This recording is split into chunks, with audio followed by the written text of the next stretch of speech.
Hello दोस्तों, केना छी अहाँ सब? अहाँ सबके स्वागत करै छी एक और नया ब्लॉग में। तो चलू आइ के ब्लॉग में अहाँ सबके देखाबो जा रहल छी एक और छठ पूजा के घाट के डेकोरेशन। और ऐसे पहले हम दूगो घाट के वीडियो डाल देने छी डेकोरेशन के, एगो अपन घर के डेकोरेशन के वीडियो डालने छी, जाकर जरूर देखब जे सब नहीं देखने हैं।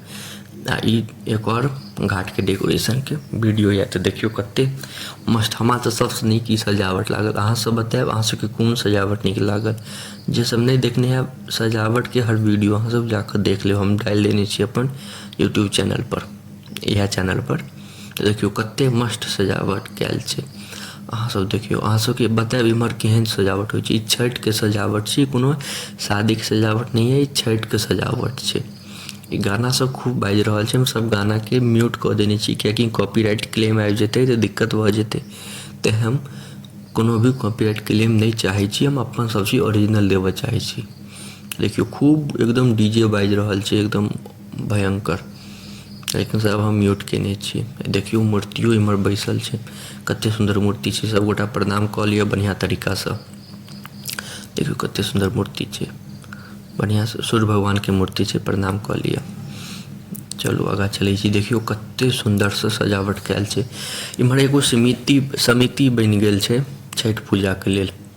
तो जेना दुर्गा पूजा नहीं होइ छे ओनाही अब छठ पूजा होइ छे, बहुत भयंकर। एहिमे की होइ छे, मूर्ति ज्यादा दिन नहीं रहे छे, उहे दिन अगला दिन शायद हमरा लगैया भोर में भसान भ जाय छे मूर्ति के।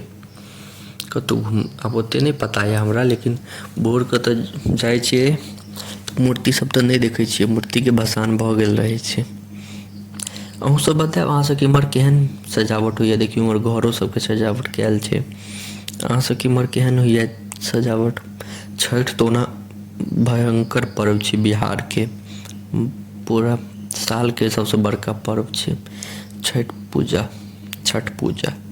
ये देखियो गेट छे तिरंगा के थीम पर, कते निक लगे छे। गेटो एक नंबर बनेने छे, बहुत सुंदर सा छठ होइ छे हमरा इम्हर की सब इम्हर छठ बढ़िया से होइ छे।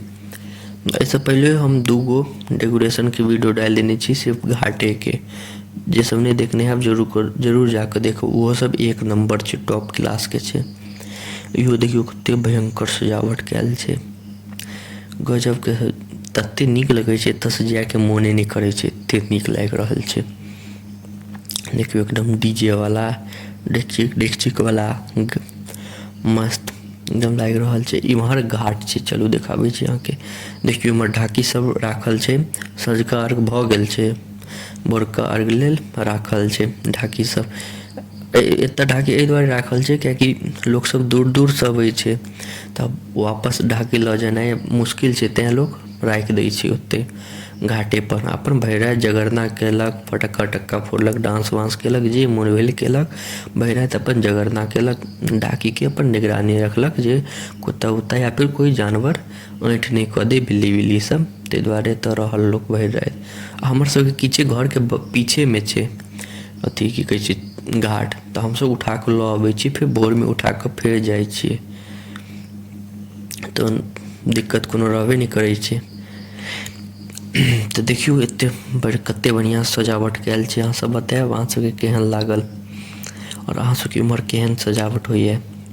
देखियो कते मस्त लाग रहल छे देखो में। देखलिए ई लास्ट ये डेकोरेशन के वीडियो के बाद आप नहीं आयत। अहाँ सबके हम दिखा दिलू हमर घर के अगल बगल में कते बढ़िया से छठ पूजा के डेकोरेशन होइ छे। अहाँ सबके एते देर तक देखो के लिए धन्यवाद। नीक लागे तो लाइक कमेंट शेयर सब्सक्राइब जरूर करबै। अहीं सबके देखो से हम मोटिवेट होइ छिए। तो मिले छी अगला वीडियो में, धन्यवाद।